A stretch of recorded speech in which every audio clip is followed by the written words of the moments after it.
Hello student, आप सभी का राजन एकेडमी क्लासेज में एक बार फिर से स्वागत है। तो आज की इस वीडियो लेक्चर में हम लोग बिहार बोर्ड जो है क्लास 10th की परीक्षा 2025 के लिए चैप्टर 1 का प्रकाश के परावर्तन और अपवर्तन। वैसे तो ये चैप्टर जो है अलग अलग होता है, प्रकाश का परावर्तन अलग होता है और अपवर्तन अलग होता है, लेकिन इसमें हम प्रकाश के परावर्तन और अपवर्तन के जितने भी टाइप से ऑब्जेक्टिव क्वेश्चन बनते हैं, वीवीआई क्वेश्चन होता है, उस सभी टाइप के क्वेश्चन को हम लोग इसमें सॉल्व कर रहे हैं। और ये हमारा दूसरा वीडियो लेक्चर है। इससे पहले पहला वीडियो लेक्चर अपलोड हो चुका है। यदि आप लोग उस वीडियो को देखना चाहते हैं तो वीडियो का लिंक आपको डिस्क्रिप्शन बॉक्स में मिल जाएगा, और जिसमें जो हम 1 से 30 तक के क्वेश्चन को उसमें हम सॉल्व कर चुके हैं। आज जो हम लोग जो है 29 तक किए थे, मतलब आज हम लोग 30 नंबर से क्वेश्चन को इसमें सॉल्व करेंगे। तो चलिए देखिए 30 नंबर का क्वेश्चन क्या बोला गया है। 30 नंबर का क्वेश्चन है, यदि आपतन कोण I और परावर्तन कोण R हो तो क्या होगा। तो हमें पता है प्रकाश के परावर्तन में जो होता है आपतन कोण I जो होता है वह परावर्तन कोण R के क्या होता है, ये बराबर होता है, कोण I बराबर कोण R होता है। तो इसलिए कौन से ऑप्शन में कोण I बराबर कोण R है। तो देखिए ऑप्शन नंबर ए इसका राइट आंसर हो जाएगा, I बराबर R।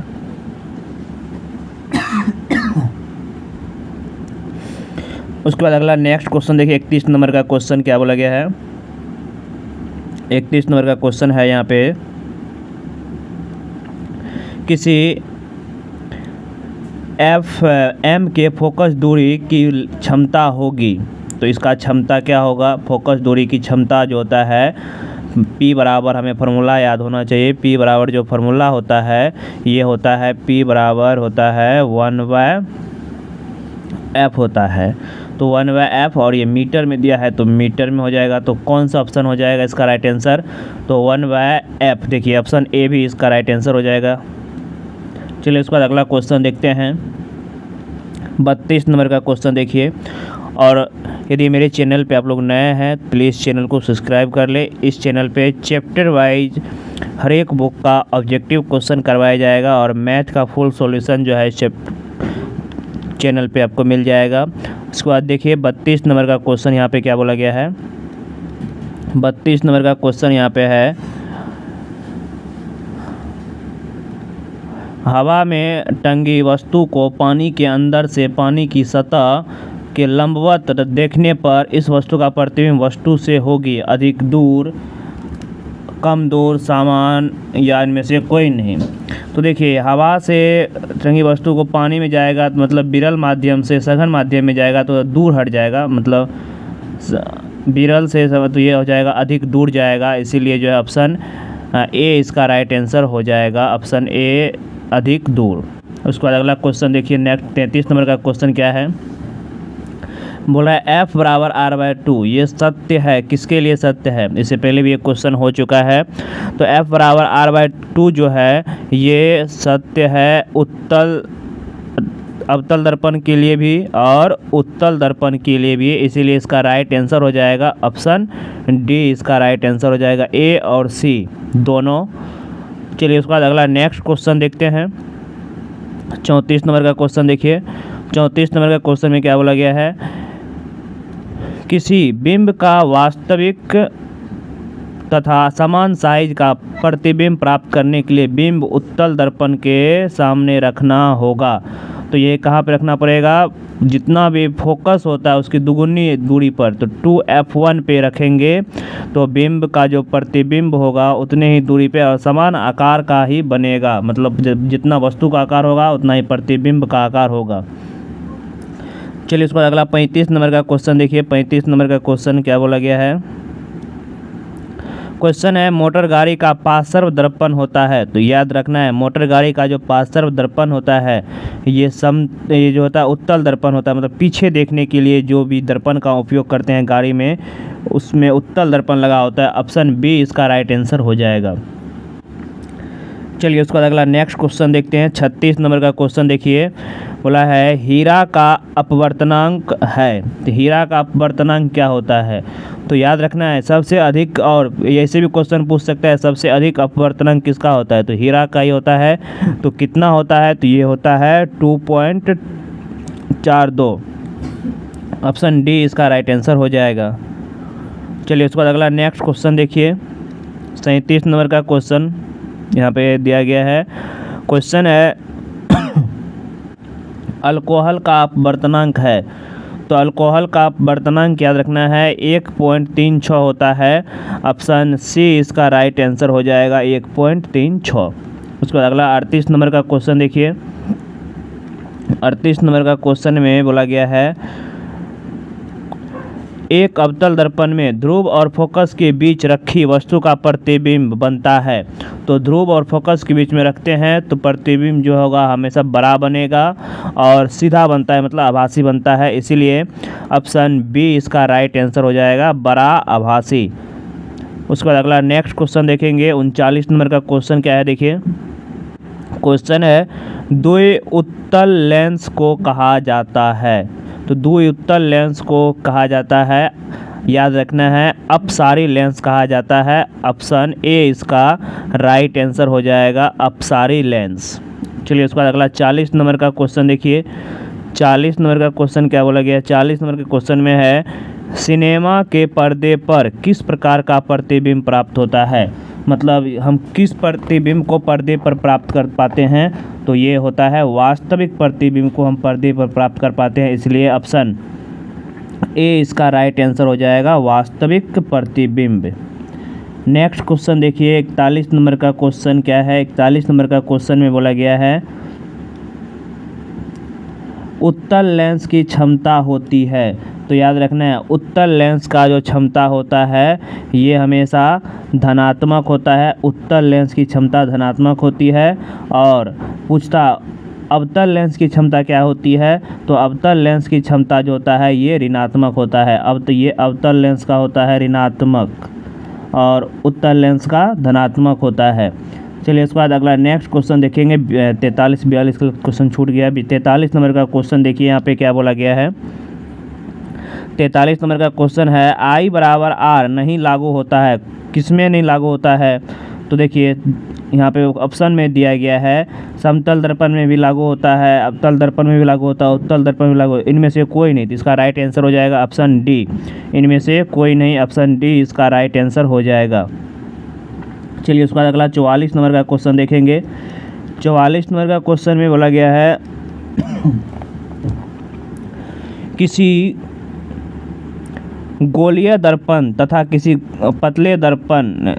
पतले लेंस दोनों की फोकस दूरी 15 सेंटीमीटर है, दर्पण संभवतः होगा।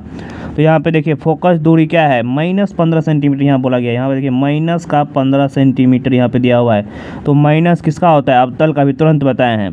तो ये दोनों लेंस क्या होगा? अवतल लेंस होगा, क्योंकि अवतल लेंस और दर्पण दोनों का जो होता है अगर दो माइनस में है तो अवतल का फोकस दूरी और फोकस भी क्या होता है, चाहे वह लेंस हो या दर्पण हो, दोनों का जो होता है दूरी और फोकस जो होता है ऋणात्मक ही होता है।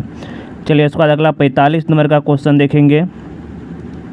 45 नंबर का क्वेश्चन क्या बोला गया है देखिए।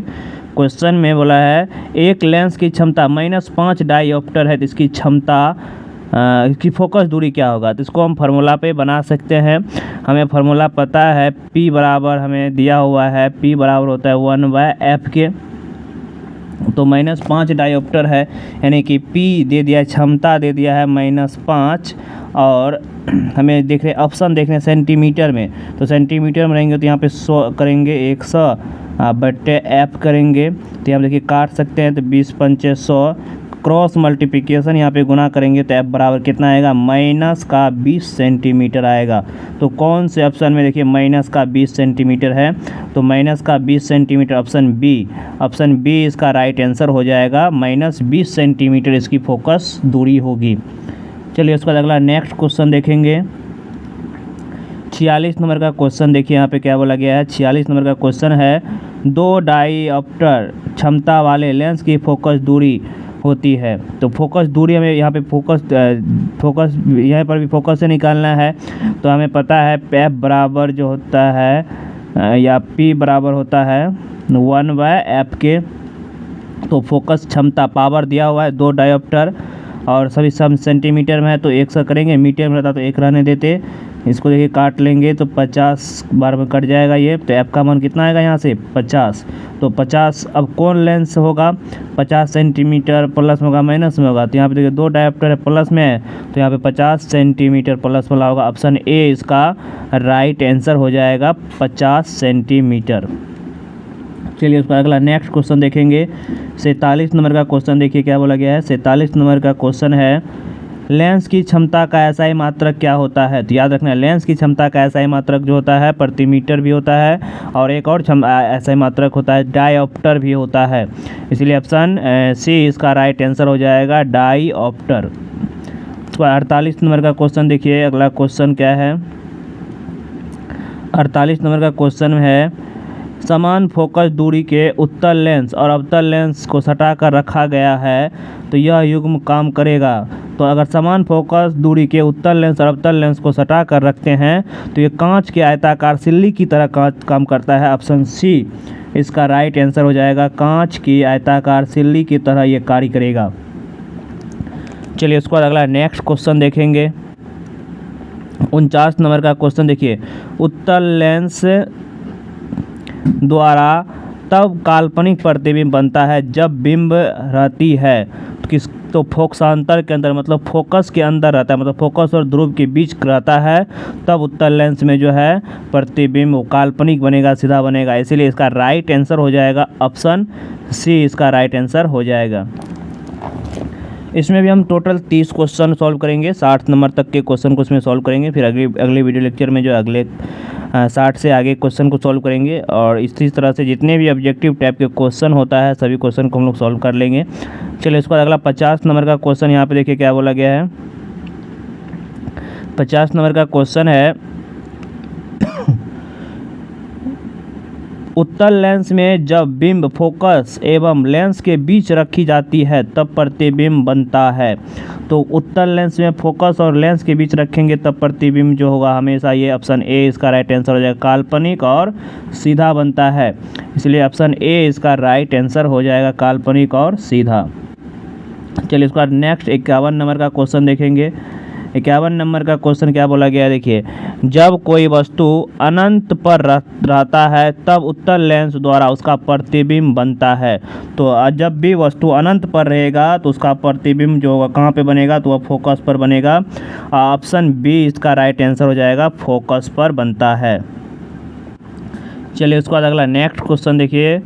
अगला क्वेश्चन क्या बोला गया है 52 नंबर का क्वेश्चन देखिए यहाँ पे बोला है किसी शब्दकोश में पाए गए छोटे अक्षरों को पढ़ते समय आप निम्न अंकित में कौन से लेंस पसंद करेंगे।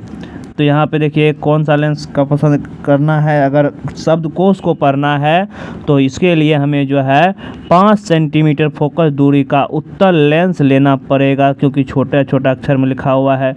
तो उत्तल लेंस का उपयोग करेंगे और जिसका फोकस दूरी कितना हो 5 सेंटीमीटर हो। अगला क्वेश्चन देखिए 53 नंबर का क्वेश्चन यहाँ पे क्या बोला गया। 53 नंबर का क्वेश्चन है मोटे लेंस की फोकस दूरी पतले लेंस की तुलना में होती है।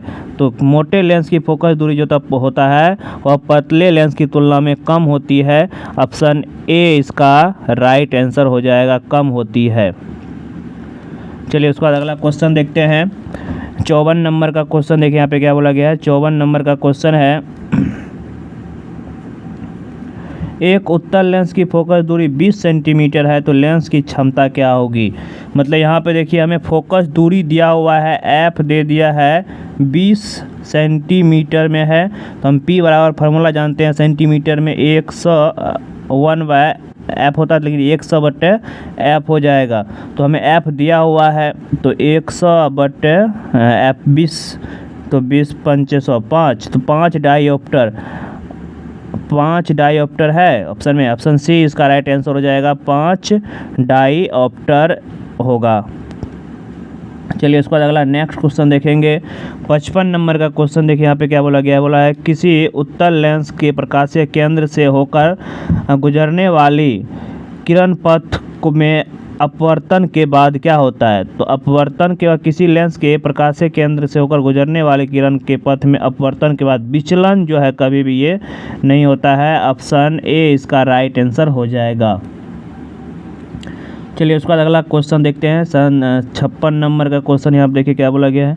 56 नंबर का क्वेश्चन है क्रांतिक कोण है। तो क्रांतिक कोण याद रखना है। क्रांतिक कोण जो होता है सघन माध्यम में आपतन कोण होता है क्रांतिक कोण। तो ऑप्शन ए इसका याद रख रहा है, सघन माध्यम में आपतन कोण जो होता है क्रांतिक कोण होता है। उसके बाद अगला 57 नंबर का क्वेश्चन यहाँ पे क्या बोला गया। देखिए 57 नंबर का क्वेश्चन है मृग मरीचिका का कारण क्या होता है। तो मृग मरीचिका का कारण जो होता है ये पहले अपवर्तन और बाद में पूर्ण आंतरिक अपवर्तन होता है। ऑप्शन डी इसका राइट आंसर हो जाएगा। चलिए उसके बाद अगला नेक्स्ट क्वेश्चन देखते हैं। अगला क्वेश्चन 58 नंबर का क्वेश्चन देखिए, प्रकाशिक माध्यम कितने प्रकार के होते हैं। तो ये प्रकाशिक माध्यम जो होता है ये 2 प्रकार के होते हैं प्रकाशिक माध्यम। अगला क्वेश्चन 59 नंबर का क्वेश्चन देखिए। 59 नंबर का क्वेश्चन में बोला गया है माध्यम बदलने पर प्रकाश के वेग बदलना कहलाता है। क्या कहलाता है। तो माध्यम बदलने पर प्रकाश का वेग जो बदलता है इसको हम लोग बोलते हैं अपवर्तन बोलते हैं। ऑप्शन बी इसका राइट आंसर हो जाएगा, प्रकाश का अपवर्तन कहते हैं। चलिए उसके बाद लास्ट क्वेश्चन है 60 नंबर का क्वेश्चन। यहाँ पर देखिए क्या बोला गया है। 60 नंबर का क्वेश्चन है अवतल लेंस वास्तविक वस्तु का हमेशा बनाता है। तो अवतल लेंस वास्तविक वस्तु का हमेशा सीधा प्रतिबिंब बनाता है, मतलब आभासी प्रतिबिंब बनाता है। ऑप्शन बी इसका राइट आंसर हो जाएगा, आभासी प्रतिबिंब बनाता है। तो इसमें हम 60 नंबर तक के क्वेश्चन को सॉल्व किए हैं। अगले वीडियो लेक्चर में इससे आगे जितने भी ऑब्जेक्टिव क्वेश्चन बनते हैं उसको भी सॉल्व करेंगे। यदि आप लोगों को वीडियो अच्छा लगा हो तो प्लीज़ वीडियो को लाइक एंड सब्सक्राइब करें। धन्यवाद।